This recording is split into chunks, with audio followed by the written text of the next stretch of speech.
He's editor-in-chief of Breitbart News and a New York Times best-selling author. And on this podcast, he brings deep research, prescient analysis, and world-class guests. He's Alex Marlow, and this is The Alex Marlow Show. This is The Alex Marlow Show from Washington, D.C., where I will be the rest of the week. The series of great events for you, and a lot of it's going to turn into show content. The rest will turn into Breitbart News content. And it's going to be fun. I'll keep you posted on everything new. Today's show will be a little longer, a little different, because most of the show is going to be my speech I gave on Saturday to the Young America's Foundation. This is a gathering of college students, or a couple hundred in the audience or so. And sometimes when I get to plan out my thoughts a little bit more and then field some Q&A from younger people, then it turns into good content. So I'd like to release that for all of you. So don't be too intimidated by the show length, but I'll give you some news content ahead of time, and then we'll get into that. But the topic is largely conservative infighting and what we can do about it. I would like for us to be unified, not at the expense of free speech. And certainly I'm not going to tell top commentators what they can and can't discuss, as I went into on yesterday's show. But overall, I do feel like we're focused on the wrong stuff, and that's not good. It's not going to work out, because if we stay focused on the wrong stuff, then what's going to happen? Democrats are going to probably win the election in the midterms. We're going to have impeachment bonanza for the last 2 years, and then they're going to run for the presidency, which whoever they nominate, saying that MAGA is incompetent, and is your life really better than it was 4 years ago? And boom, there's your narrative. And along the way, the Republican establishment will try to claw back influence within the Republican Party. They'll try to frame whoever is the MAGA nominee or the MAGA candidate of choice, likely J.D. Vance, as representative of the far fringes of the party. And we're going to be in big trouble. And we're going to go from a historic win where it looked like inevitable that MAGA was going to be on the march for, I don't know, at least the next 12 years. I think a lot of people were thinking after November of last year. And then now I already see the dominoes falling in a not so favorable way. And we continue to do things that hurt us. And we fell for a trap today. The big news right now, as we're having this conversation, is that the entirety of the House has voted to release Jeffrey Epstein files. I do think overall it is good that they're releasing the files. I think Trump called for this, and I called for it from the start. So from day one, I wanted all the files out. I've said that over and over again. And it was alarming how horribly this was handled by Pam Bondi, the Attorney General, initially releasing the Epstein Files Part 1 to those influencers who she humiliated by giving them these binders with nothing in them, essentially, or nothing new in them. And then they went outside the White House and they mugged for the cameras that were out there that weren't even there to shoot them. They were there to shoot something else. You guys can run this down on your own using your favorite search engine or Breitbart News. We have it all for you. I won't belabor the point, but it was a mistake, and it's haunted us ever since. And now it's good the files are coming out, but this is the most important point that I want to make. The Democrats laid a trap for us, and we walked into it after the shutdown was over. And it was clear that when the shutdown happened, that it was the Democrats' fault. They tried to blame Republicans. They failed to do so. The government reopened once Democrats caved and got nothing in return and just agreed to simply open the government. That was when the shutdown ended. It was an admission that Democrats were causing all sorts of pain and suffering and were the ones obstructing anything productive getting done in our nation's politics. And what did we do immediately after? We pivoted to Epstein. Whose choice was that? That was the Democrats manipulating us. And I'll tell you, this isn't just, I think it's very logical. I think a lot of you probably came to this conclusion on your own. But I was talking to Matt Boyle today, our Washington bureau chief at Breitbart, and he's very close with some Democrat strategists, and he said flat out that was their game plan, and we fell for it. So now we're all just on Epstein. It's fine. Let's release it, whatever. Let's get it over with. Hopefully there'll be something in there that's good. Remember, Jeffrey Epstein was a Democrat. He's a Democrat donor. And Trump's history with Epstein is he kicked him out of Mar-a-Lago. It seems like from the emails that were released recently that Trump was aware that Epstein was a bad guy, didn't want to touch him. So all this couldn't work out in the end. And I think we're going to find that he was very close with a lot of prominent people on the left, and maybe it'll be Reid Hoffman, one of the stars of the Marlow Universe of Investigative Research. Larry Summers, former president of Harvard, is expressing regret of ties to Epstein. So we're going to see. It might turn out it works out well, but I'll tell you that we are not talking about the massive successes that Donald Trump is having. some of which I've been laying out in the show, others of which I lay out in the speech you're about to hear. And we're also not talking about places where conservatives are actually vulnerable with the electorate, where we need to make some progress by this time next year, or else we're going to lose the midterms, and it's just going to be impeachment freak-off for the last 2 years of Trump's administration. All right, the other thing that's big what's going on is Trump is meeting with Mohammed bin Salman, the MBS, as he is known, the crown prince of Saudi Arabia, one of the most powerful, compelling figures on the planet. And we've got some good news to announce that Trump said that the Saudis have announced $1 trillion in investment in the United States, or nearly $1 trillion. Amazing. So he's pledged to raise at least nearly $1 trillion, up from the $600 billion that he had pledged earlier in the year. So he wants to be a part of the American system, and he wants to be a ally of ours and modernize Saudi Arabia. And I think that's a really big positive. So do you trust him completely? No, of course not. But he's certainly, this is someone that Trump wants to work with, and I see a lot of advantages in us working with him. And so I applaud this. This is good news. But I'll tell you, the sort of showstopper moment of the day was the journalist inevitably tried to bring up the killing of Jamal Khashoggi, who was briefly a Washington Post columnist. And those of you who've not heard that name in a while, this was one of our obsessions as a culture and as a country for many years, that we spent I don't know, I felt like every other news cycle for years on end was Jamal Khashoggi, as if he was the greatest, most virtuous person on the planet.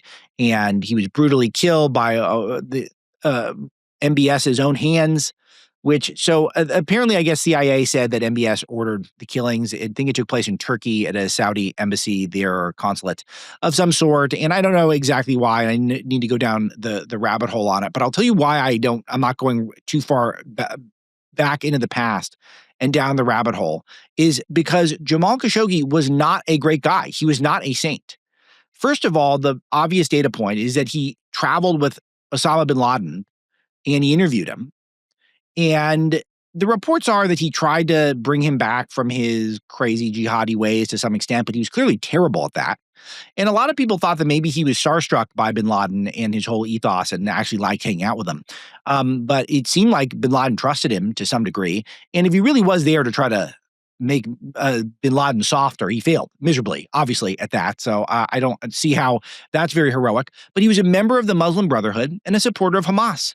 A member of the Muslim Brotherhood and supporter of Hamas. And coincidentally, or maybe not coincidentally, maybe this was by design, but Governor Abbott in Texas designated the Muslim Brotherhood and CARE, the Council on American Islamic Relations, as terrorist criminal organizations.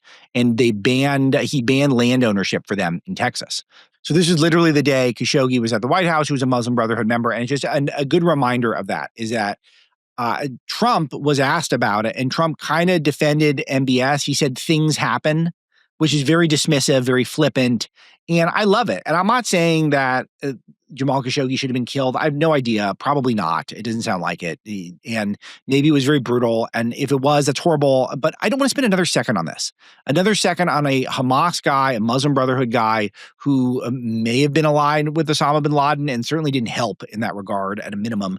And we spent years on this guy. We spent years on him. Why? Because that's how the left manipulates, and they thought they could use this as an issue to try to demonize Trump. And I guess it was kind of effective because they did this all during his first administration, and then Joe Biden won the second time. So it's all, we have to realize when the left is supplying narrative and context in order to try to control the narrative and control the conversation. And we can't fall for these traps over and over again. And we're falling for it with the Epstein stuff. Thomas Massie and Marjorie Taylor Greene leading the way on that amongst Republicans. And we got into a spot where, Marjorie Taylor Greene on CNN, as we discussed yesterday, for whatever reason, running to CNN to come out against hate-filled rhetoric or whatever. Just for us to get to that point where we have Republicans falling for Democrat traps and doing so publicly, doing it on places like CNN, we be very cautious here, because the most precious commodity in a administration, in the executive branch, is time. Stephen Miller said, it's a great quote. So today we're back on Khashoggi and we're back on Epstein, and we're losing if we're talking about those topics. That said, if Trump is dismissing the Khashoggi stuff and he's announcing $1 trillion of investment from MBS, that's positive. And if we can get the Epstein files out, maybe we can frame it so that the Democrats are the bad guys, as should be the case. Then maybe it could be positive in the end. But overall, we got almost no mileage out of the Democrats in owning up to the fact they shut down was their fault. We get no political mileage from that. That was a mistake. And how about this one? I'm completely obsessed with this story that I mentioned yesterday on the show, but that Thomas Matthew Crooks, the man who shot Trump in the ear, was he had a furry fetish. He identified as they, them on online forums. So this is the same fetish as the suspected Charlie Kirk assassin had. And again, the top conservative podcasts in the world will spend time whether or not it was actually the people who work at Turning Point who were behind the assassination. Well, we're seeing a pattern here that people with this furry fetish, people who are hyper online people, we're seeing so much Trantifa terror. Mike Benz is going to be on later in the week. It'll be probably tomorrow's show or Thursday's show. I'll get in all this with him because he's tracked all this as well, very well. And we'll get into Epstein stuff with him too, and where we should go from here with it now that files are coming out. But I'm curious to get his thoughts on this because we're spending a lot of time trying to point fingers at places that don't make a lot of sense when there's online forums that are radicalizing people into furry degeneracy. Seems to be a emerging pattern here of violent young males, people who are gender confused and certainly have just very abnormal sexual predilections. Also, that's at a minimum, we can track it, and maybe there's some correlation with this and the people who are harboring the most violent tendencies among us. So again, I just want to get us back on positive topics because there is still so much opportunity that we have. Because remember, it's not just Republicans that are infighting now, it's Democrats as well. Cory Booker was out there calling for new leadership beyond Chuck Schumer. So Axios had a big story on Democrat infighting today. I didn't get to go through it very much because of the Cloudflare outage, so that you couldn't get a lot of the internet. Felt like I think it was 30% of the top companies in the world were affected by this. We have a big report on this at Breitbart News in our tech bureau and my Breitbart Confidential show, which is my interview I do with one of my top editors or reporters at Breitbart for our premium members. That today is on the Cloudflare outage. So if you want more content on that, more of an explanation, I've got that for you. But we've got a lot of opportunity still because the Democrats, they are leaderless and they're just drifting towards socialism, which is going to make them this sort of coastal elitist party. Recall all their major leaders, all their popular figures are based in New York, from Chuck Schumer to Hakeem Jeffries to Mamdani to AOC. They're all concentrated in this one part of the world. And then you can look to California with Newsom and Harris. It's just becoming a coastal elitist party, a cosmopolitan, metropolitan type party. And they're not going to have a message that's going to be resonant with the American people. But they could perhaps unify a coalition against MAGA if we keep stepping on rakes the way we've been doing in terms of our messaging, in terms of where we're dedicating our time. But we tracked a poll from The Economist and YouGov saying the majority of Democrats have favorable views of socialism now. It shouldn't shock any of you. I think that's pretty obvious that they feel like it's socialism, but why? Because they feel like capitalism is not getting the job done for them at this point. And so then we're going to have to come up with solutions because people come November of 2026 have got to feel like things got more affordable for them, despite the fact that it was the Democrats that have caused the affordability crisis that we're in. We need to give people the impression things are more affordable. And so far, our ideas are not that great, and there's not a lot of great signs. One bad sign that we're tracking today is Home Depot cut their earnings outlook because home improvement demand fell, and it fell short of expectations as well. The Dow has been in a huge sell-off. Crypto, gold, everything's in a sell-off right now. NASDAQ's in a sell-out, in a sell-off. So it's just a number of factors are weighing on this. But one of them is the thought that maybe the Fed is not going to cut rates. So it was like 100%, I think, estimation that the Fed was going to cut rates again in December. And now that's down to 50%. It might be even dropping less. So part of this, I'll tell you, Trump is not helping himself when he says that he wants to do a $2,000 tariff check by mid-2026. So he wants to do a tariff handout. I'm not supportive of this because I think that it's mainly because it's inflationary. The handout is just going to cause prices to drift up. And I think the more that there is inflation, that is justification for the Fed to not cut rates. And I think we want the Fed to cut rates. So, but if Trump's going to do a major handout, a big stimulus, it's just too spendy for me. I don't think it works as an economic principle. And I think that it's just going to drive inflation and it's going to prompt the Fed not to cut. And I don't think that's a good thing. I also don't like how it's probably kind of purely a political stunt, to be honest with you. I mean, I'm sure I'm going to be priced out of it, which is just not fair. As I mentioned on the show over and over again, my family's a massive economic engine. I have full-time domestic employees. My wife treats the community cancer patients. We have 4 children who need big cars and need lessons and need lots of food. And all this stuff is just, it's all a huge burn. But I'm going to be eliminated from the $2,000 tariff, I'm sure, a handout. Because why? Because I work 3 or 4 jobs so that I can make sure I have enough money. So then I should get penalized again for the hard work. I just don't like that stuff. It's just very socialist. And I feel like that's what's going to happen. And we should just put it towards the debt. Debt's too high. The interest on the debt's too high. So just work on that. Let's do that for a little bit. And I think that's the move. And then it'll assuring people that we're not going to do another massive stimulus check next year. I think that gives the Fed incentive to cut again, which they might not. So interest rates are very high, and I would like to see them come down some more, and a big handout is not going to help with that. So we've got to get back controlling the narrative. Trump said he's going to announce overdue dismantling of the Department of Education. I love that. That's a good way to control the narrative, very positive. But we're up against a lot here. A federal court is blocking Texas's Republican-friendly congressional map. So Texas trying to redistrict in a 3-judge panel El Paso 2-1 decision sided with civil rights group that had sued to invalidate the map. And then meanwhile, in Indiana, we're seeing establishment Republicans get in the way of plans to redistrict in favor of conservatives and Republicans. So we've got to be very careful here, because the left is going to fight very aggressively. And even though they look like they're fighting now, they all get unified. When the time is right, they all get unified. And they're going to have a common enemy, and that's MAGA. That's you and me. We're their common enemy. And they're going to go try to come after us and try to defeat us at the polls, the ballot box. And believe it or not, that could be all that it takes to beat us. So we have to be incredibly strong. We can't take anything for granted. One of the main lessons of life, one of the main lessons of my nearly 2 decades following this stuff day to day, is you can't take anything for granted. And even though it feels like we've got the most charismatic people, we've got good policies, most of Trump's agenda is going great, I'm going to use this show to identify pain points, legit pain points, and try to share it with you and offer solutions when I got them. So, all right, let me tell you about. We've got a perfect sponsor for today's show, which is the International Fellowship of Christians and Jews. Right now in Ukraine, elderly Jews are trapped in unbearable poverty. Galina is a 96-year-old Holocaust survivor who spent her entire life in the same village. She's sick and alone and facing another bitterly cold winter. Today, like every day, she must decide whether to spend what little money she has on food, medication, or heating. And no one should have to live like this. But for Galina and so many others, this is the harsh reality. The Bible tells us that. When you bless elderly Jews living in poverty like Galina, you receive blessings in return. Through the International Fellowship of Christians and Jews and your generous donation, you can bring hope to those in need.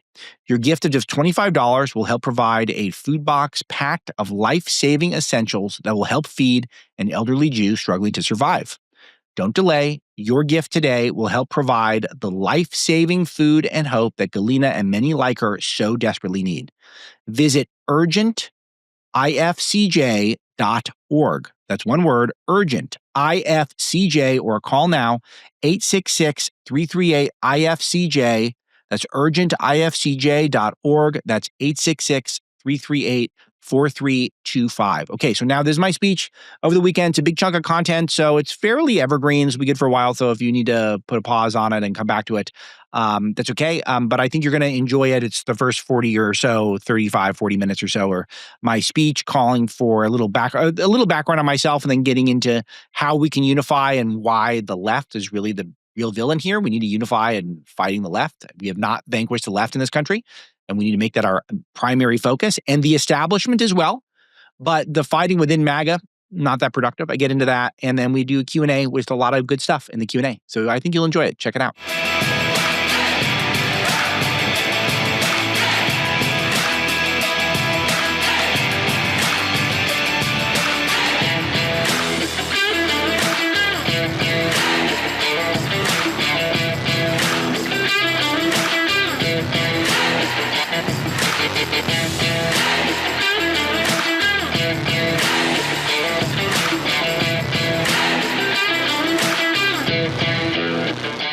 I If I could have everyone grab your seats for me, please, that'd be fantastic. We're going to get started with our final speaker of our daytime session today, Mr. Alex Marlow. Breitbart has always been about how politics is downstream of culture, and Alex Marlow is at the forefront of ensuring that conservative views are dominant in the culture. Mr. Marlow is the editor-in-chief of Breitbart News Network, a position he has held since he was 27 years old. He's been on the cover of Time and Newsweek, named in Forbes 30 Under 30, and called, quote, perhaps the most significant media figure in America. Additionally, he's a talk show host and has written 2 New York Times bestsellers, including Breaking the News and most recently, Breaking Biden. But what sets Alex apart and makes him the perfect concluding speaker for this conference is that not only is he a YAF alum, he was one of our top activists when he was a student at UC Berkeley. At Berkeley, he was an incredibly effective student activist, exposing leftist hypocrisy and lunacy on the campus. And it was at a YAF conference at the Reagan Ranch Center where he first met Andrew Breitbart and ended up being hired as the first employee of Breitbart News. He is a strong and courageous defender of truth and freedom, and I know you will all be inspired to follow in his footsteps. Please join me in welcoming Mr. Alex Marlow.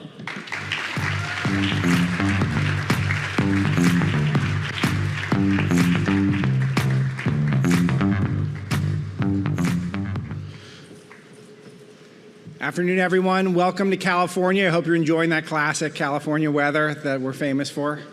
We get completely confused, we Los Angelinos, greater LA area type people, when we get any rain. But I got to tell you, as a man of a certain age, I got to say we really needed this. We really needed this. So I hope you're all rooting for us. My 5-year-old ran up to me this morning and he said, the house is flooded. It's flooded. And then he walked me to the backyard and he pointed out a puddle that was about yay deep. And I said, yeah, that's a Californian kid. That's it. So sorry you guys don't get to go to the ranch. Please make sure to try to come back to a conference where you do. It is fantastic. And I don't want to oversell it because that's just sort of mean at this point, but you really should pursue it. It's a great thing. It's been a part of my life. Santa Barbara's been a part of my life. Young America's Foundation has been a part of my life. As the introduction stated, I'm editor-in-chief of Breitbart News. I'm actually up to 3 New York Times best-selling books, and YAF played a big role in that, which is very cool. I get to do talk radio and podcast and give speeches to cool people like you guys.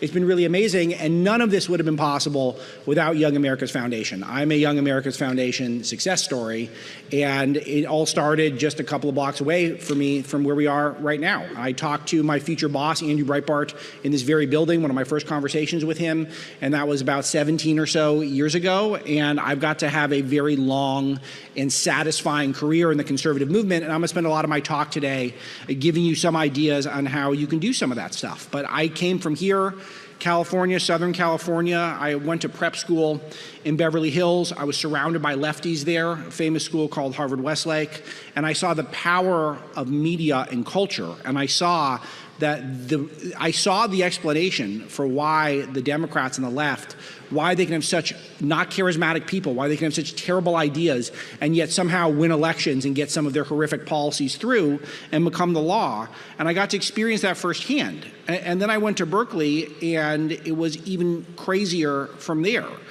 I would stand on Sproul Plaza, which is famous for being the home of the free speech movement, and then I would get shouted down. I would get completely shouted at. The home of free speech, you could not give a speech as a conservative. There was no one there to protect you. The university wasn't there to protect you. The people in the neighborhood didn't think that this is the exact opposite of what we're all about. And it's also home to people who are openly communist. One of the things why that place is so activist, and you saw it this week, Turning Point USA tried to have an event there and they couldn't because of the violence that broke out. Did you guys catch that one of the guys who was arrested was actually named Jihad, literally? It kind of gives it away that he's probably not trustworthy type guy. But it's the town. It's not just the school itself. The town itself attracts all these far left activist people. And that's part of how they get done so much horrible stuff, is that the universities aren't just what we know of as universities. They're also these sort of breeding grounds for far left thought and activism. And this is one of the reasons why the universities have become such a problem, and I know you guys know a lot of this firsthand. They're not just ruining your minds, they're actually ruining cities. They're ruining whole areas because they're an economic engine for the worst people on earth. So all of this stuff gave me a great background to start with Breitbart News. How many of you are familiar with Andrew Breitbart? So Andrew Breitbart, if you look at this, that's great. So it sounds like most of you are. If you look at who is on the Mount Rushmore of the conservative movement, the modern conservative movement, Andrew Breitbart is one of those faces who would be on that list. He was the pioneer, not a pioneer. He was the pioneer of conservative new media. And he got his start because he was noticing and observing the type of stuff that I'm just talking about and understood that the left was only beating us because they had better tactics. And this is one of the things that I've focused on for my life, taking back the culture, trying to make sure academia wasn't so dominantly left, trying to make sure that we have a media that's fair and an alternative media to report what's actually going on in the world. These were his missions and his goals.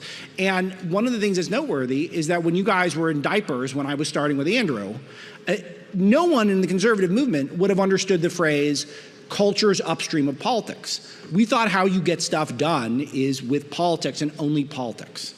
And Andrew was the type of person who said, no, that's not how it's done. It's actually done through the culture. That's how political change happens. The coolest people are the ones who actually are able to start leading to enacting policy. And this is the sort of thing that was very powerful to me because I'd witnessed it firsthand growing up in LA, going to Berkeley, and I said, this guy's right on the money. And now all of us think of that way. We all understand the power of the culture, and we all think we just came up with that idea on our own. When you guys were very small, none of us thought that way. No one. It was one guy, it was Andrew Breitbart. He was the one who's advocating for it. And now we've got this amazing culture of podcasts and comedians and a lot of people I'll touch on during the speech today who are culturally on the right, but are not necessarily just creating political content. They're politically aligned with us, but they're really people who are they're in sports, they're in ultimate fighting, they're in entertainment, and a lot of these people are cultural actors first, and then politics second. And this was brand new for us. And this is something that gave rise to his website, Breitbart News. And we've been known for seeing tomorrow's stories today. The first one that we really got right was immigration. We were the ones who were reporting on what was a humanitarian crisis at our border, where people were flooding in the country, destitute people, because of the cartels. The Mexican cartels were violent. They were harboring criminals. They were trying to get Chinese fentanyl into our country in order to kill us. Yes, China intentionally trying to kill us with fentanyl. That's happening. It's happening at our border. And all of these people were going through these harrowing ordeals to get here. Young women, virtually every young woman and girl who would come up via the cartels from south of our border up to our southern border would get raped along the way. This was well known. And yet the Democrats and the left were saying to us that we were the ones who were inhumane because we wanted to stop it. But we would stand up and say, no, that's not the case. We're not going to have illegal immigration. And we got pushback not just from the left, but from the Republican establishment, the conservative establishment, because they were actually run by globalists, people who wanted a one world government in their hearts. And they wanted the borders to remain open so long as it drove down the cost of American labor, so that their stock could go up a little bit, so that their businesses could benefit a little bit. These are all things that must sound totally insane to you guys now, because you were 10 years old when this was happening. We were literally alone when this was happening, until some things started to happen. The next thing that happened was Brexit. You guys might be a little young for this, but Brexit was when the UK removed itself from the European Union, which is one of the biggest globalist entities there is, saying we want our sovereignty back. We don't want unelected people in Brussels making decisions for farmers and fishermen in the UK who never had any say in who these people are. And this was against all odds. A guy named Nigel Farage, good friend of us at Breitbart, a friend of President Trump and others, he was the leader of this, and he said, we're going to do everything we possibly can. And going into Brexit Day, I was in the UK, I spent the whole summer in the UK that summer, the lead up to it, and the polls were sometimes double digits that Brexit was going to fail, and that the UK was going to stay within the EU. And it won. Brexit won. They left. It was a huge victory. And it foreshadowed what would be the biggest political event of the century, which was the election of Donald Trump. And Breitbart was famously the first major outlet to take President Trump seriously. And so we've got all this stuff right over the years, from the threat of China to the threat of big tech, to the threat of illegal immigration, to the threat of mass migration that is legal. I'll talk about H-1Bs in a moment. But seeing Trump first, that really is what put us on the map for a lot of people. We were able to launch the careers of whoever is your favorite star. There's a very good chance that they came through Breitbart at some point or first. From Steve Bannon to Ben Shapiro to even Charlie Kirk, famously, who started writing for Breitbart News when he was in high school, and that's what gave him the bug to become a big activist. So we had also had these principles that all of you should be living by in your life, and I'm sure if you're here, you probably are. But we were incredibly bold, we were incredibly loud, incredibly hardworking, 24/7, leaving everything on the field, even if the risks were massive. We knew we were righteous, and we knew that our predecessors in the conservative movement had been entirely ineffective. And so for the most part now, the conservative movement shares our vision. We're strong on borders, we're anti-globalist, we're anti-elitist, we're anti-corporatist, we're anti-CCP, and we're deeply skeptical of the tech oligarchy, and we're for rugged individualism.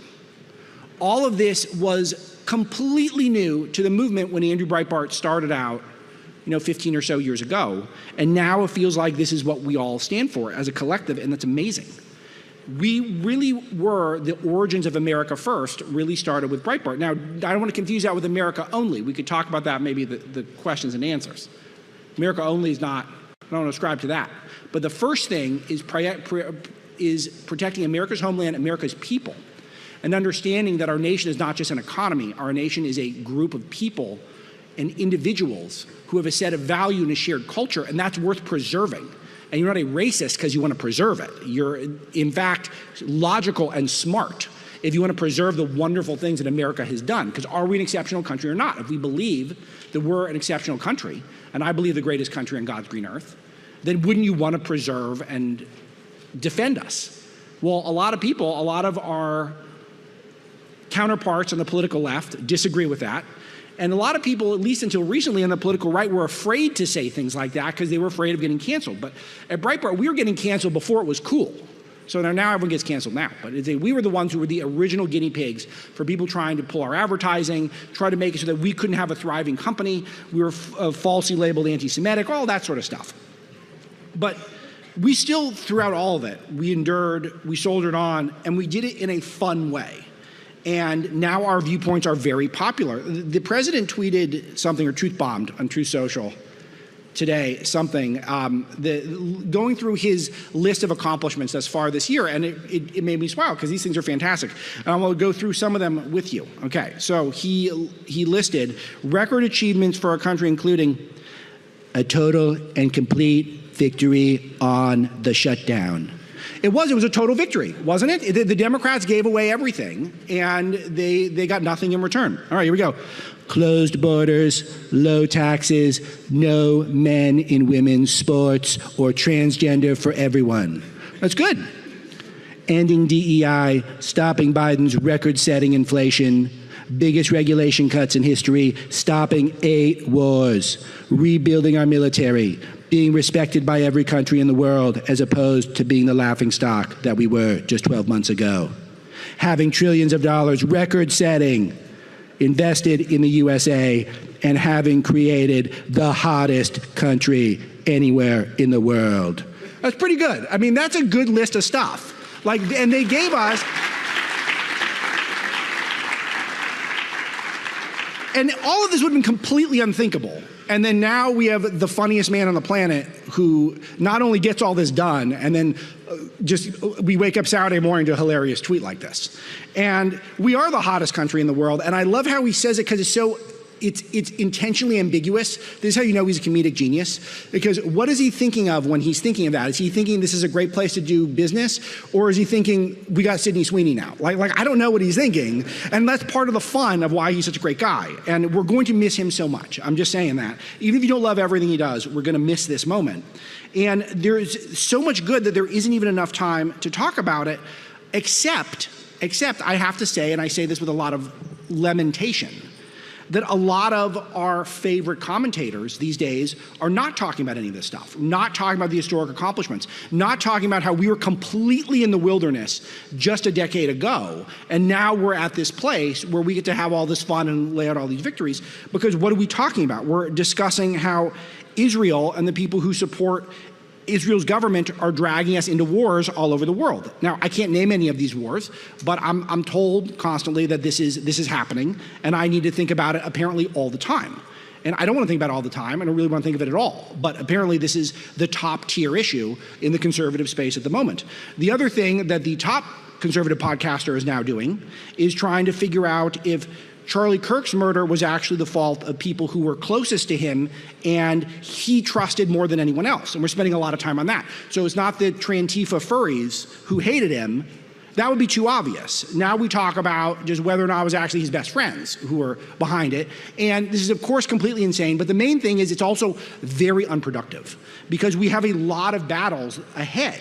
And we have all these victories that we have not really put a stake in and put our flag down and said we've got all these wins. So unfortunately, if you get a lot of your news from X, the Everything app, how many of you are big X, the Everything app users? You know it's not just for tweeting. It's going to be for everything. You think everything is horribly wrong. Everything in my feed is MAGA is dead. And of course it's not true, but MAGA has died. Like, it's nonstop. And it's all serving to divide us. We're all getting divided right now.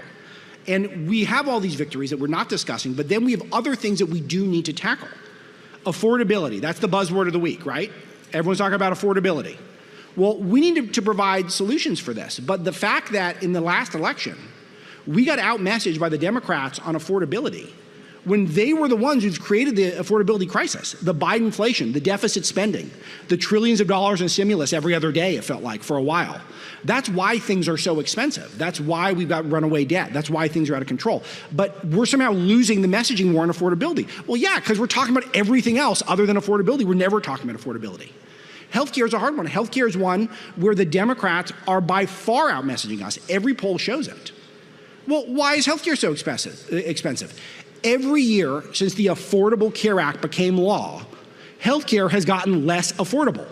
Prices have gone up every year by both raw data and as a percentage of what people make every single year since the Affordable Care Act. How many of you have ever thought of it that way? Well, you should have, but no one's really talking about it. Again, and we're going to walk into a buzzsaw in the midterm elections, and we're going to be in a place, we're not getting overly literally political here, but if you would like to spend the last 2 years or maybe the last 6 years of Trump's administration dealing with impeachments, maybe the last 12 years, like however long he wants to stay in there, you just want to do impeachments, investigations, you want to do all that sort of stuff, that's where we're headed right now. We need to do more to root out government corruption. We need to do more to cut out the deep state. I've got a friend who's high up in the Pentagon. She says maybe 80% of the jobs in our Department of War are just a jobs program for career bureaucrats, for deep staters. Like, there's all of these jobs. So much money is picked out of your pockets, picked out of your parents' pockets to pay for these jobs that shouldn't even exist. And a lot of these people are anonymous, and all they're trying to do is undermine the administration from there. And now it feels like some of the MAGA messaging is backsliding. All of a sudden, within the last week or so, now we're second-guessing ourselves on H-1Bs. So how many of you are familiar with the H-1B visa program? Okay, so this is where companies are theoretically allowed to fill gaps in their company by importing people from overseas. But what the companies figured out is that the business sector, heavy donors to both major political parties, and what they would do is they would get as many H-1Bs as possible to undercut the wages of Americans. That's the whole point of it. So they're trying to use it as a cost-saving measure. It's supposed to be to plug holes. No. Now what H-1Bs are used for is you try to replace American jobs with foreigners who are willing to work for less. That's cosmically unfair. And God willing, you all one day will have big families. I have a big family. I have 4 children. So I pay a mountain in taxes every year. I work 3-4 jobs. My wife's a doctor in the community. She pays a mountain in taxes after she's done treating the community of cancer. And then we're raising children. It's a huge economic engine. And then when the children get out, we'll probably go to an overpriced university like the one most of you guys go to. Just kidding. Some of you. And then they're going to come out with a mountain of loans. And then if someone overseas says, well, I'm willing to do the same job as the Marlow kids will do, and I'll do it for 17% less.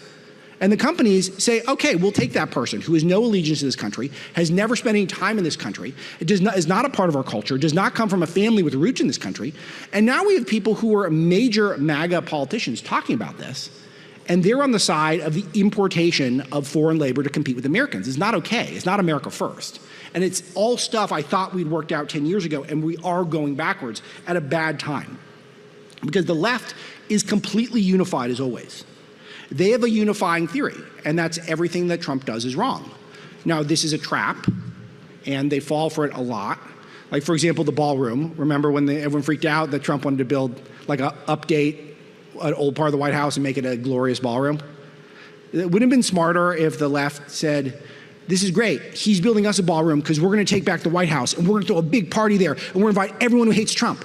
No, but they're not that clever. They just threw a tantrum and said, oh, no, well, how dare he update part of the White House? Despite historical precedent, the White House has been updated a dozen times. So they fall for all these traps. That's fine. But overall, they are unified. You guys familiar with Jay Jones, the Attorney General-elect in Virginia? How do you have a guy who openly fantasizes about murdering Republican politicians and wants to see their children die get elected to become the top law enforcement officer or politician in a given state, in a state that's not a blue state that has currently a Republican governor, a purple state? How could that be possible? Because they see any vote, any effort, any door knocked, any sign held up against Donald Trump or against a Republican as all fighting for the same direction, all directionally moving in the same way. And that's how you get a Jay Jones. That's how you get someone who is completely immoral and unethical to get a job like that, someone who harbors such hate and violence in his heart. And that's how you get an environment where they start hunting us down. They try to assassinate Donald Trump multiple times. They assassinate Charlie Kirk. So when I give these speeches, I try to focus on lessons for younger conservatives. And I always kind of start with lessons of the left. And the one thing that they do much better than we do is they bring people together. They have a wide tent, a huge tent. So they get all the members of their coalition together and round it up together, and they all work in the same direction. And we're those rugged individualists. We love that in general. But when it comes to actually making wholesale political change, we need to keep the coalitions together, and we're playing with fire right now. We are trying to alienate one another for, I don't know, for clicks or clout or boredom or whatever it is, or money. I don't know what the motivation is, but we're not nearly as unified as we need to be, and this is a big mistake. The left never crosses their base. They never cross their base voters. They don't do diss tracks against their own side. They don't think they were bad voters. They don't think they were bad politicians. They get behind them all.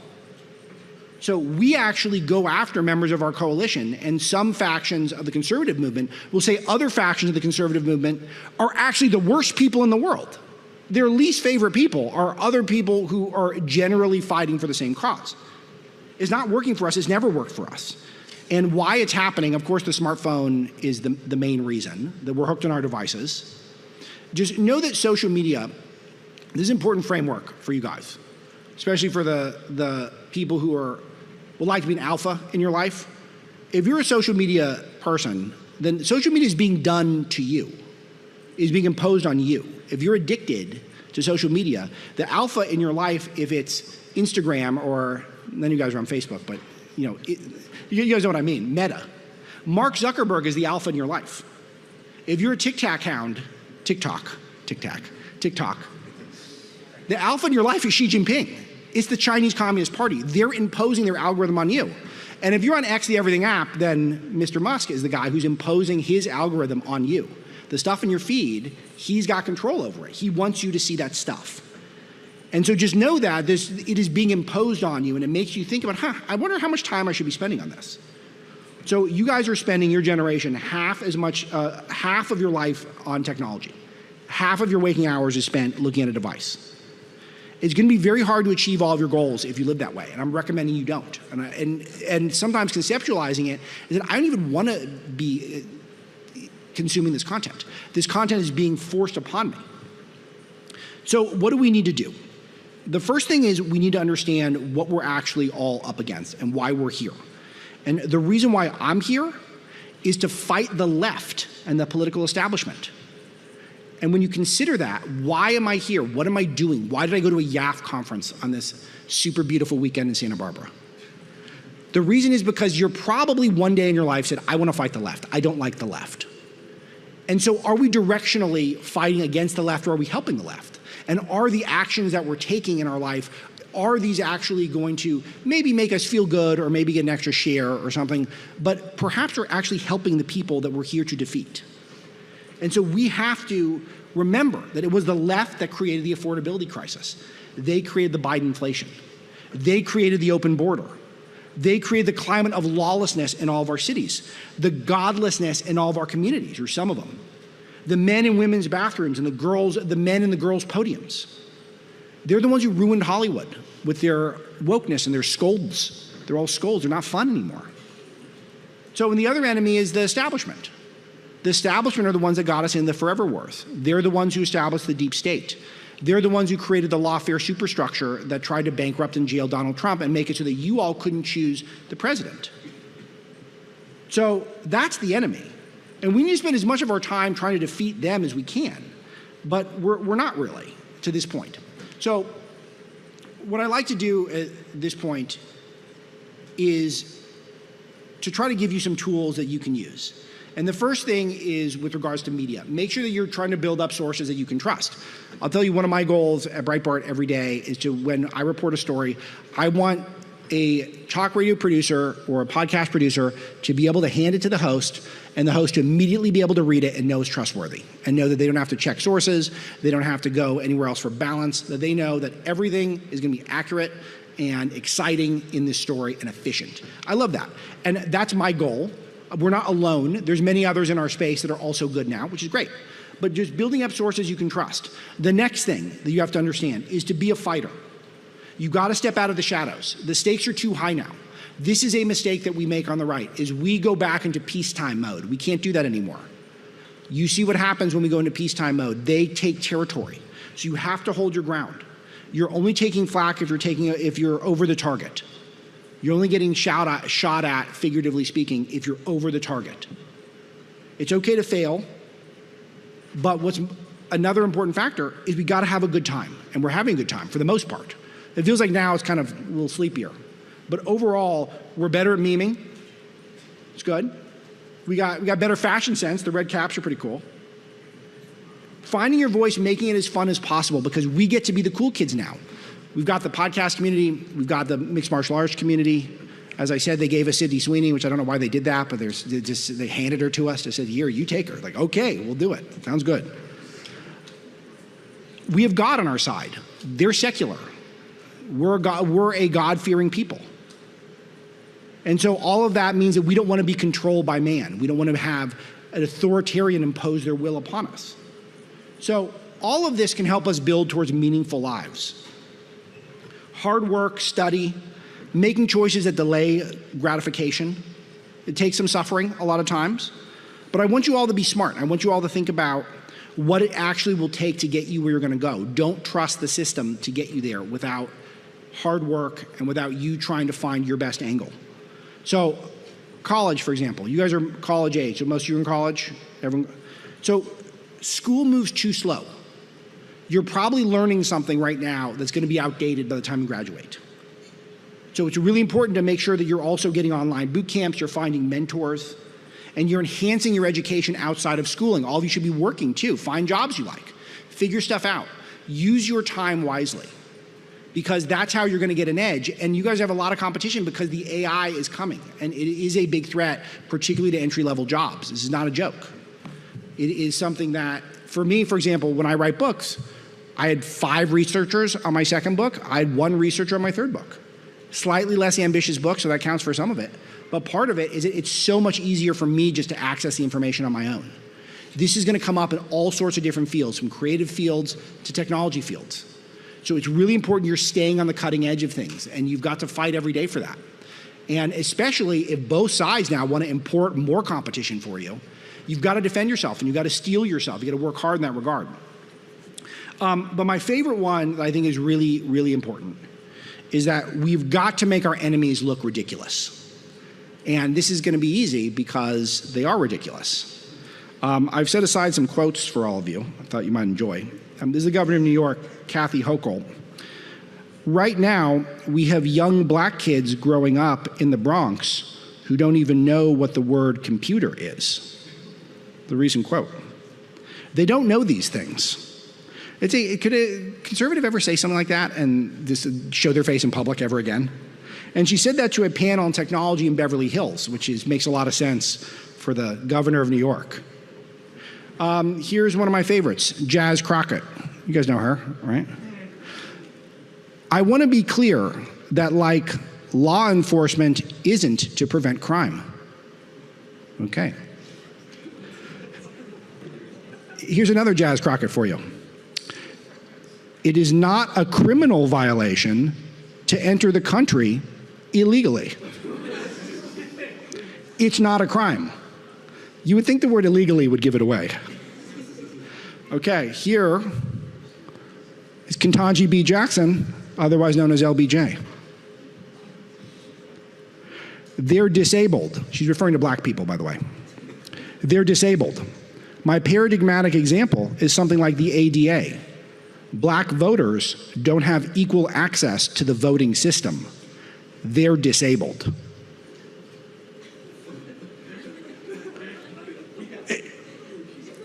Again, if I said that and I wasn't quoting her, if anyone clips me out of context and says that I said that literally, I'm going to have a flood of protesters outside of my house. I'm going to have to issue some sort of a lame Twitter apology. It'd be so horrible. And yet she's in the Supreme Court, and she was put there by the genius Joe Biden. All right, here's another KBJ. If you want to ban gender-affirming care for kids, then you're like people who wanted to ban interracial marriage. Because not wanting to chemically castrate children is the same as not thinking you can marry interracially. Okay, all right.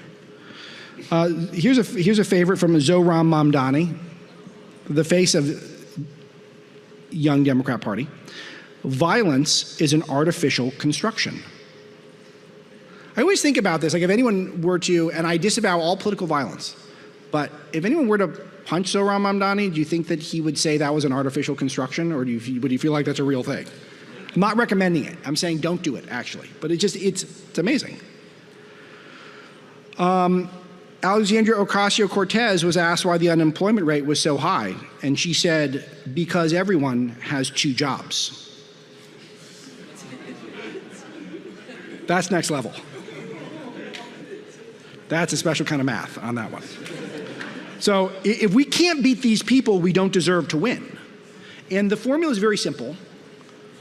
It's simple, but we got to stick to it all the time. First thing, you're already doing it. You got to elevate your peer group. You got to be able to network. You got to find mentors, find people you look up to and spend time with them. You've got to find people that you want to emulate. And then find your passion, build expertise, find a process and trust it. Spend 90 days on something that you believe in, and then if you don't like it, if you're not making progress, then you can scale back. But try stuff, like really go for it. Commit, do 90 days at a time. Say if you really want to do X, Y, or Z thing, whether it be a hobby, whether it be a fitness routine or a diet or a new job. Try it for a little while, go for it, go 100%. And feel free to work for free. I did a lot of my best work for free. And then eventually you'll get paid to do what you want to do anyway, and you might get paid more than you even thought. But find where you're going to get an edge with your passion, your hard work. And go hard, compete, don't get cheated, don't be soft. And this one's Pat Coyle's favorite. It's not a joke. You need to look great. I want all of you to look great. Being hot is a superpower. It's true. I don't want any of you being online hoes, though. That's not good. I don't like the online hoes. But some of you are very lucky. You were born very good looking. Congratulations. But now it's never been easier to look good. With nutrition, with the workouts, with the information we have available to us online. I mean, it is, if you're looking good, then it becomes a superpower. I'm in the attention business. Easiest way to get people's attention is to do what? To look great. Online in particular, but even in the real world. And so men, super easy. Start lifting weights. If you don't, lift weights. Go to the gym. Dress in the nicest clothes you can afford. You guys think you'll never get old, but you will one day. So start building those good habits now. When you slack on your health and nutrition, it's actually harder to bounce back every time you fluctuate. So this is all about the attention to detail that makes our side charismatic and makes people listen to us. This is part of being cool. And we finally have the cool people. So let's not blow it by being Karens. We don't need to tolerate anyone who's stupid. The bad guys are always trying to distract you from what's going to make you a more satisfied and appealing person, and then they'll follow your politics. Get some sunshine, touch some grass, try to meet good people, get involved in your community, make sure church is a part of your life. If you don't have one, find one. I got a bonus for you. One of the things in my life, my secret weapon is my marriage. You guys are very young, but I knew my wife when I was your age. Date for marriage now. There's a reason why we've delayed child rearing, family formation. And it's something that should haunt all of you. It's the corporations. The corporations in corporate America tell you, spend your 20s and 30s working for us, making us money. Your best years, your highest energy years you have your most freedom. They're saying, don't spend it forming a family, having children. No, they say spend it working for me in the corporation. Now, hard work's very enriching, but just check yourself on that one. Am I going to spend all of my time trying to find something to build the most meaningful foundational part of your life, which is your family, or am I spending a bunch of time working for Jeff Bezos at Amazon? Ask yourself in 5-6 years where you're at in that regard. But if you put all this together, there's never been an easier time to succeed. People like me are desperate to find hard-working, driven people who are eager to develop skills, because you guys are going against a bunch of the lamest people on earth. People who believe that all blacks are disabled and can't vote. People who believe that violence isn't real. People who believe that men are the best women, as our governor does in California. And people who believe that Joe Biden actually got 82 million votes. I mean, these people are complete frauds. And you guys should all kick their asses. Seriously, you should. You should dominate. This is America. This is the greatest country on earth. But you could blow it also. That's why every day, you got to get on that war footing, run up the score, honor your God-given privilege to be an American. The country needs you, so I hope all of you go out there and fight. My name's Alex Marlow, and I'm opening it up for questions.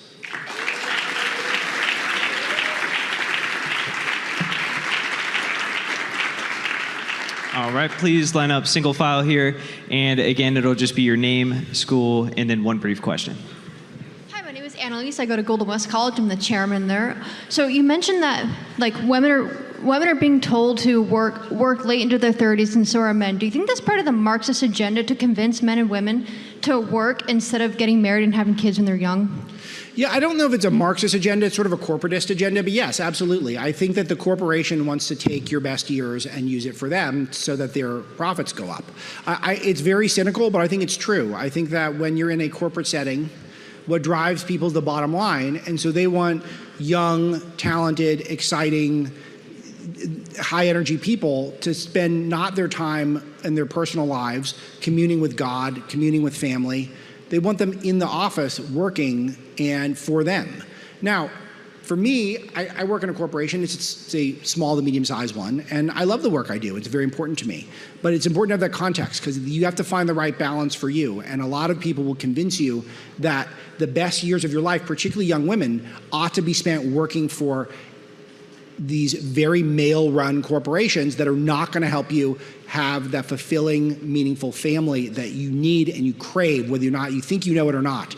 You will feel it one day, and you'll be very grateful that I gave you this advice, I promise. Thank you.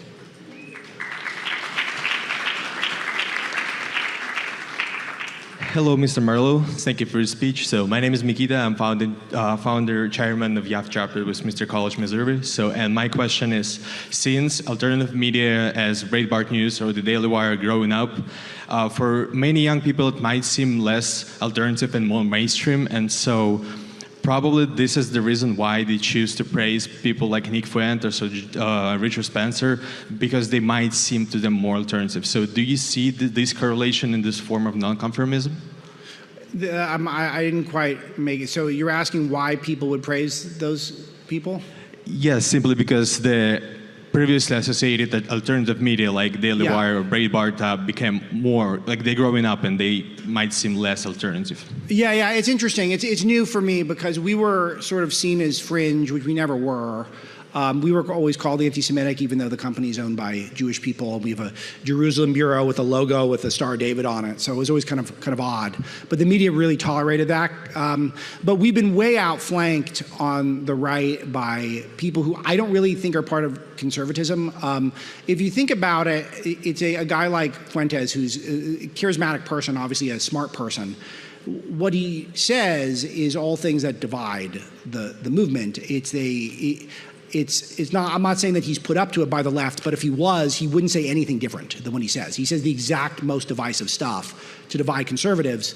And, he's got a lot of talent, but remember that he got his whole start trying to destroy Charlie Kirk, and that was it. Like, that's where he got his most notoriety. So he can rant in a microphone, but it's not productive. So I don't really look at it as part of the conservative movement. He's a troll. He's a very talented troll, but he's a troll. And that's why I'm saying I spend my day consumed with how do I defeat the left.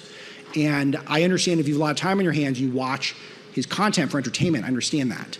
But what I don't understand is that's not anything remotely resembling movement conservatism. And I think that that's what's interesting to people, is that a lot of the content that conservatives are creating are really fighting amongst conservatives, which is just going to benefit the left at the moment. So I think that's where I think the provocation of it all is really what people are drawn to the most. Like, I can't believe he said that. Like, okay, great, thank you.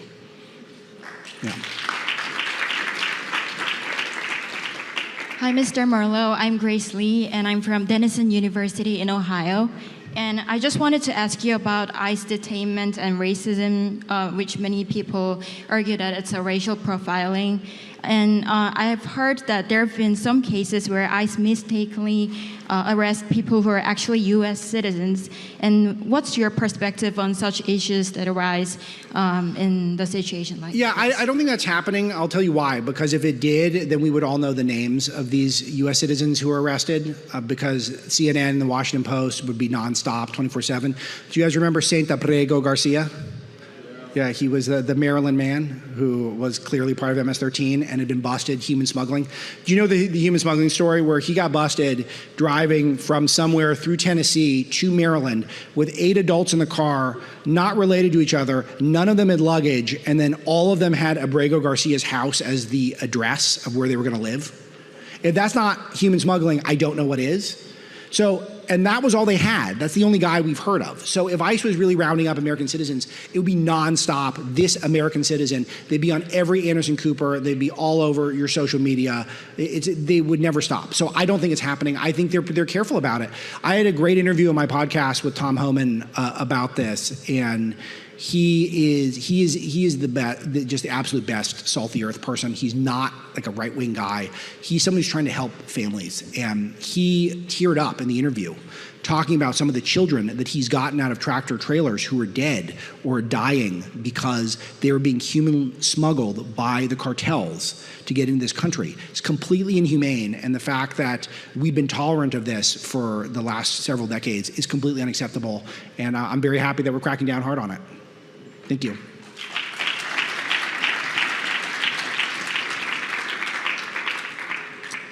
Thank you for your talk this afternoon. I'm Rob Tandy. I go to Miami University of Ohio.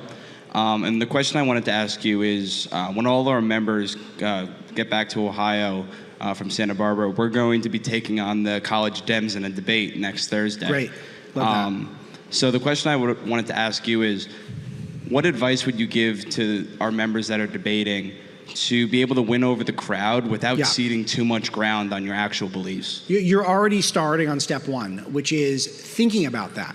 And I think a lot of our side does not think about how to win over the crowd. And that's okay because there's a lot of content out there. But for me, I do try to think about arguments that if someone who did not agree with me heard them, would they think this guy's a lunatic, or would they think that actually makes a lot of sense? And so really go through that process. I'll tell you, I was very good friends with Charlie Kirk, and one of the things I admired the most about him is the amount of homework he did. The guy would study constantly. He was always trying to get that argument on the tip of his tongue and as efficient as possible so he could communicate as quickly as possible. That's why all those TikTok videos he did do so well, is because it's so crisp and precise. And that takes a lot of homework, a lot of suffering to do that.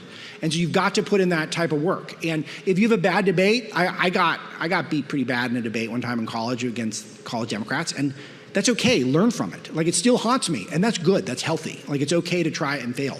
But trying to find those arguments where you're engaging with the other side. But here's my main recommendation for the debate. If you can ask questions, the left can never defend their own positions because they never have to. They're never asked to defend their own positions. So just start probing their arguments with questions. Do this at Thanksgiving with your family members who you don't get along with politically. Just ask them, like, oh, why do you believe that men should be in women's sports? And then get them to explain it. And then get them to say, so do you think that every podium spot in women's track and field should go to men? Is there a right amount of podium spots that men should have? And then get them to kind of squirm a little, because they don't have no answers to that. And it ends up kind of detracting from their argument without you even having to make a point, which is really a fun tactic, and I recommend it. But just putting in the work. Long story short, hard work.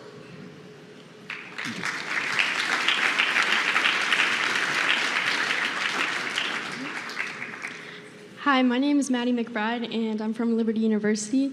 And my question is that, as a Christian, how do we effectively defeat the leftist ideologies without sounding like we're actively dehumanizing and demonizing the left? Yeah, just don't dehumanize and demonize, but you can't make fun of them. I think that's different. So just find the stupidest ones and make fun of them all the time. And find people who deserve it, like not people who are stupid by accident, but are seeming like are intentionally stupid, like AOC and Jasmine. And so find those people, make fun of them all the time. But in general, if someone hasn't asked for it and then someone hasn't stood up and said, I'm out there, and I'm speaking on behalf of the left, then really try to approach people gradually. One thing that's really interesting to me is my spouse, Mrs. Dr. Marlow. When I met her, we started dating my senior year of high school. She was a liberal, but she hadn't really thought about it very much. And it took a little while for her to start agreeing with me on politics, and I was very deliberate and slow about political stuff. I didn't feel like I had to convince her in one date. You know, it took years. It was a years-long process. And we've spent the vast majority of our time together completely simpatico politically, but it wasn't on day one. So sometimes you do have to give people time, and you have to understand that they might not come around on, you see one issue, like how could the Democrats elect Jay Jones? How could anyone ever be a Democrat ever again? That's how I feel, but they might not feel that way. And so give them some time and work on them and just that's why I recommend you guys being funny, being hot, being hardworking, do all the things to be charismatic, have those persuasive arguments, and just be the type of people that I want to be around those people, like you guys, I want to be around you. That's the vibe I want you to take back to your campuses, is that be the person that people want to be around, and you will be able to convince a lot more people over time.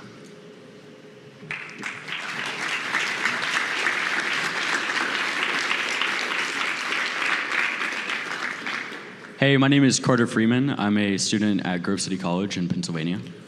I have a question, and that is, whenever we look at H-1Bs, for example, and we have Byron Donalds, who's pro-H-1B in Florida. James Fishback is running against him, yet Byron Donalds is endorsed by Donald Trump, right? Yeah. Donald Trump, just a few days ago, I believe this week, said Americans have no talent. Yeah. That we want to bring in H-1B visas and import 600,000 Chinese nationals to the United States of America to take our slots in school. Whenever our college graduates are graduating and the unemployment rate, I believe, is above 9% for college grads, which is higher than it ever was in 2008, 2009 during the recession. What are we supposed to do as young Americans that are bringing up these concerns, saying, hey, we have an issue, we are bringing up new ideas, because the ideas that we've been going with, we're not really winning in the ways that we need to win. We're not winning in the affordability, we're not winning in the healthcare, and we're not winning as much as we could or should in the culture, because our children are still being castrated. A third of our generation still did die from abortion. We're still having a ton of issues that whenever we bring up these new ideas, and not all of them are incredible, but whenever a person like Tucker Carlson attempts to do journalism and brings in new ideas and pushes back on a few of them, and I think no one in this room would agree with anything that the other guy said, but whenever he goes up and brings these ideas, and then a few days later you have the Republicans for it was Republicans for Israel, Republicans for Judaism, did an entire conference saying that Lindsey Graham says anyone that disagrees with the establishment, we're going to bash their heads in. Lindsey Graham says we're killing the right people, whatever that means. Right? It's not Randy Fine. Mark Levin says Tucker Carlson's the new head of the Hitler Youth. I mean, these are pretty wild things that does separate the American Party, separate the Republican Party. Right? So what are we supposed to do as young Republicans, whenever we look at a Republican Party that is very establishment-based, that it does seem like MAGA is dead whenever Trump is agreeing with these people and allying himself with Lindsey Grahams of the world and not James Fishbacks of the world and not actual Americans of this world, but people that want to fund Ukraine, Israel, foreign countries, that want to bash our heads in. And he wants to bring in I don't know how many Indians and 600 for H-1B visas and 600,000 Chinese nationals. That doesn't sound American, and it only seems rational that we should push back against that. Yeah, it's a fantastic question. There's a lot of parts to it. I'll try to touch on some of them. The first one with regard to the H-1B issue itself is the easy, I'll give you the more complicated answer, I'll give you the easy answer. The easy answer is I just fundamentally disagree with President Trump's take on this, and it's not America first. And what I'm concerned about is him wanting to import more Chinese nationals to go to our universities. It's a slush fund for the universities. It's inevitably giving knowledge from our halls of learning to the Chinese Communist Party. Xi Jinping's daughter went to Harvard and did it secretly, by the way. We only found out after the fact. It's crazy that that happens in this country. I hope there's an art of the deal element. I hope all of this is because he's going to come up with some amazing rare earth steel for us. But I still, in a vacuum, I really dislike that idea. And I feel like a lot of people who are co-opted by the business community see, well, more H-1Bs means we have to pay our employees less. And if you're in the C-suite of a business, that might sound appealing to you. I find it repulsive. I don't like that idea as America First person. But here's the main caution. Even if you're one of the C-suite people and you're watching this somewhere, then what I would say is the big risk is that the MAGA coalition, there's a lot of people who are new to the coalition who are new for these reasons. They're new because they liked that MAGA stood up for the American worker. They stood up for the working middle classes. They stood up for families that worked so hard to get their kids through education, and they believe that their children should get 100% of that wage and not have it cut down 17% because there's foreign competition. So don't play with fire there and make sure that part of the coalition stays. I think it's really important. And some of the rhetoric back and forth on the Israel issue in particular, that I'll touch on that briefly. All people I like, I've always gotten along with Tucker, always gotten along with Mark Levin. And it's just one of these things where it gets so heated when Tucker says that, you know, Christian Zionists are my least favorite people. Like, I'm a Christian Zionist. I know I'm not one of Tucker's least favorite people. That's just a fact. So I don't know why you would say it that way.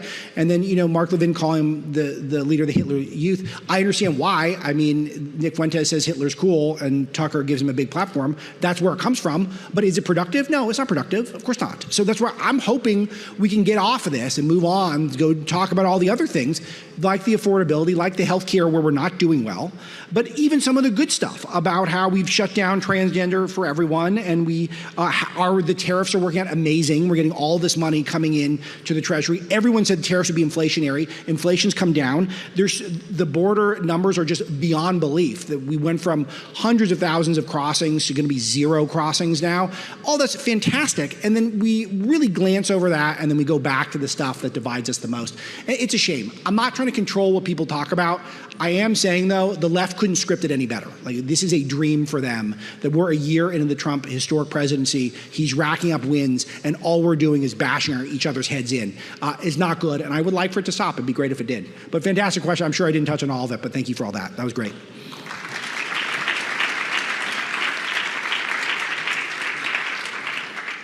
Hi, Alex Marlow. Thank you so much for coming by. I am a huge fan. You won't even imagine. Thanks. My name is Austin Pierce. I'm a political science student at UCI. I'm a proud conservative leader in my community and university. I work closely with our school's YAF chapter, and I'm the president of our school's Poli-Sci Honor Society and the founder of our school's Buckley Society, a chapter of the ISI. My greatest inspiration was the Bo Buckley, founder of YAF and National Review. But in addition to him, I'm inspired by pioneers such as Norman and John Podhoretz, Irving Kristol, Ben Shapiro, and of course, the Andrew Breitbart. These voices forged and guided the modern American conservative movement. And I wanted to ask you, what advice could you give to a student like me who aspires to grow and become one of these voices?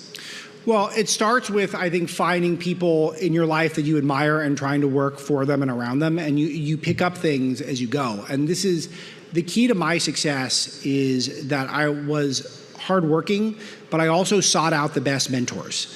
And I came back to this a number of times in the speech, but I actively sought out and worked for free or for less than I thought I deserved for people that I respected because I thought I could learn from them.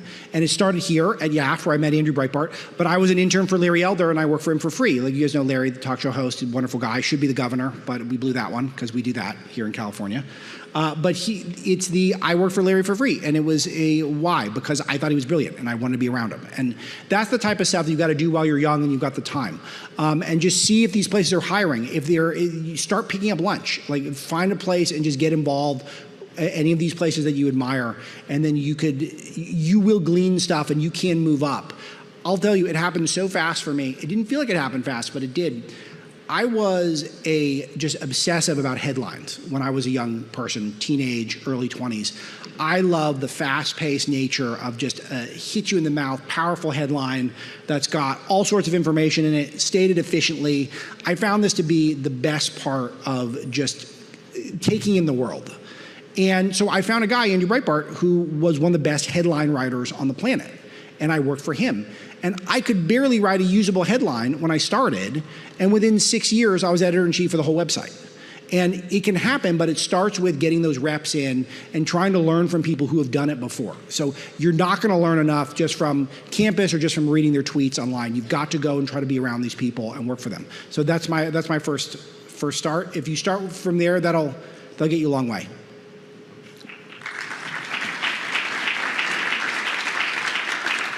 This will be our final question for the session. Hello, I'm Bray from Grove City. Kind of to follow up on my friend's question, I want to talk about, you mentioned that you want to focus on fighting the left, but it kind of seems to me that the right is responsible for a lot of the policies and problems that you're talking about. When it comes to war, I think Trump promised to end the Israel and Ukrainian wars. That hasn't happened. If you want to talk about government corruption, that hasn't ended. The promise to release the Epstein files clearly hasn't happened. You talked about the affordability, inflation. All of that started under Trump when he started the stimulus packages in 2020. Additionally, with the big, beautiful bill, we are continuing to pump money into our money supply, increasing inflation, and he's also contributing to the same inflationary low interest rate policies that caused the current affordability crisis. So why don't you say that we want to fight the left? Shouldn't we also be criticizing ourselves for looking at the policies that we also need to solve that are partially our fault? Okay, so this is, I'll take it in assuming best intentions. So starting with the war issue, what are the new wars that Trump's gotten us into? Do you have any off the top of your head? He's increased our intervention in both Ukraine and Israel by continuing to give these governments funding when we should never have been involved in the first place.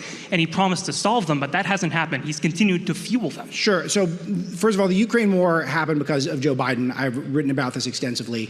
I've got a whole chapter, probably my favorite chapter in my second book, Breaking Biden.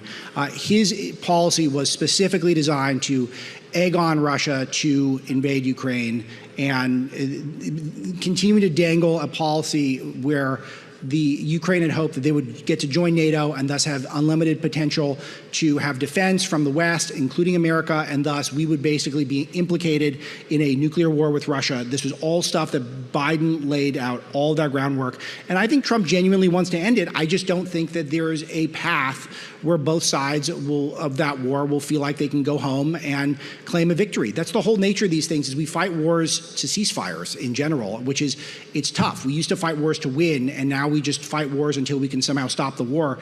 And that's very messy. Like, Putin has to be able to go back to the Kremlin and go back to Moscow and say, we won. Okay, so what does that look like? I think he's gonna have to keep a lot of the territory that he's got. I think it's gonna start with that.